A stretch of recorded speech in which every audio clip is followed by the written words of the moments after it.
এইখন দোকানখন ওচৰত বিউটি পাৰ্লাৰ এখন আছে কোনোবা ছোৱালী আহিলে বিউটি পাৰ্লাৰ কৰি যাব পাৰিব হেল্ল' গাইজ আমি এতিয়া যাই আছোঁ চিপাঝাৰ চিনা নাই পা আমি এতিয়া যাই আছোঁ চিপাঝাৰত মোবাইল ঠিক কৰিবলৈ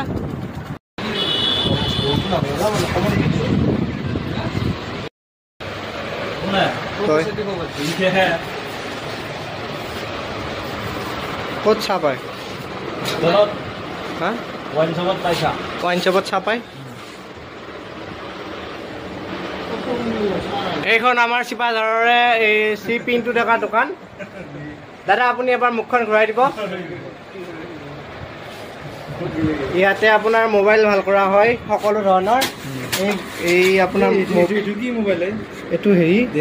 ইয়াতে বেছিকৈ চব এইটো মোবাইল ইয়াতে আপুনি মোবাইল ভাল